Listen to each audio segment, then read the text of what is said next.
Yun guys, good morning sa inyo lahat. Yan, for today's video guys, nandito pa rin tayo sa kasa ng premium bike sana sa Occidental Mindoro. Yan. At ang ating pag-uusapan ngayong araw guys, yan, ang walang kamatayang si Raider FI natin. Yan. Pero ito yung Blade Edition na guys. Ito na yung bagong model, which is yung meron ng mga mata sa gilid. Yan. Okay, ngayong araw na to guys, ayan ang pag-uusapan natin. Pag-uusapan natin dito yung actual na itsura niya, kung magkano ba siya, at saka yung mga inclusion niya pagka kinuha ninyong hulugan o cash. Para doon sa mga nagbabala kumuha ng Raider Blade 2026. Guys, ito na ang video na para sa inyo. Okay, bago natin banatan yan, bago natin tirahin kanin, syempre, intro muna tayo.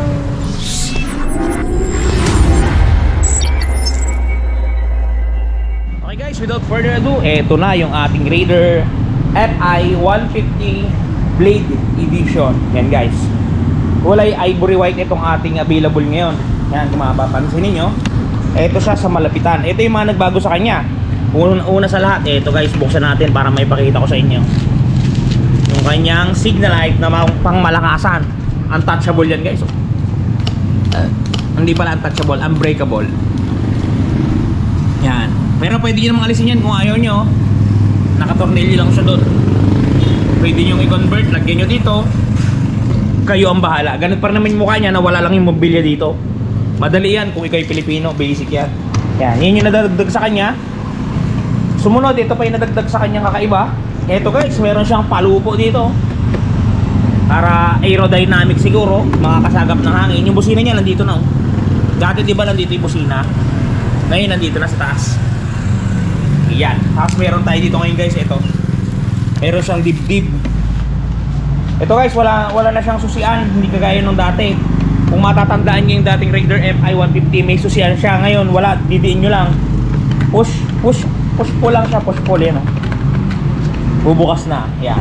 Ang nalalaman nito sa loob, papakita ko sa inyo, may konti siyang butas, mas malaki yung butas nung dati. Siya maliit na lang, kahit cellphone nalanganin na dito. Tapos max load niya 1 kg lang. Tapos meron siyang yan, charger dito, USB type na to. Yan. Yun lang. Pinalaki na yung kanyang batok. Yun. Tapos dito wala naman siyang ano dito. Wala siya ditong bitaw. Di ba dati dito lagayan ng coolant? Ngayon wala man, naka-sealed siya.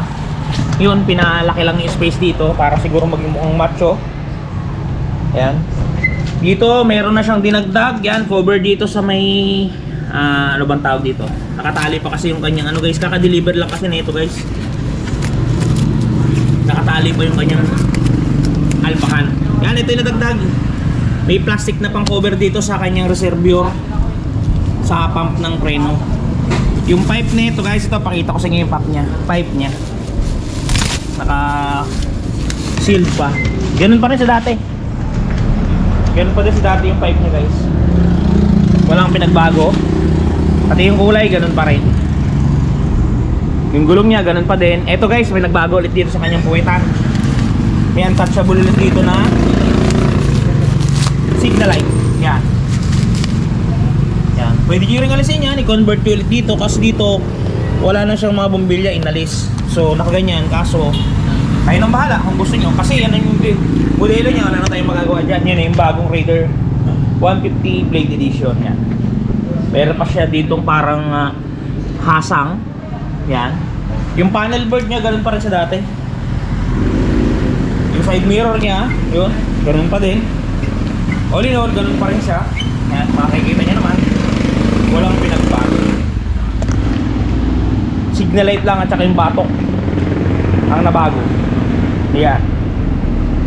Siyempre may magtatanong dyan, ano ba yung mga presyuhan ng ating Raider 150 Blade Edition. Ito guys. Yan, Raider 150 Blade Edition. Suggested retail price natin 130,000. Down payment po natin ito guys, 13,000 pesos. Wala na pong additional yan, 13,000 lang po yan.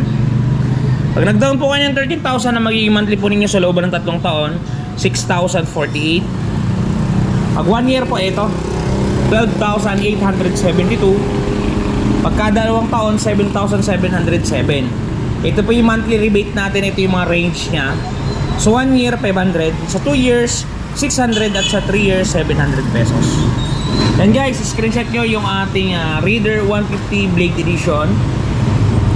Yan.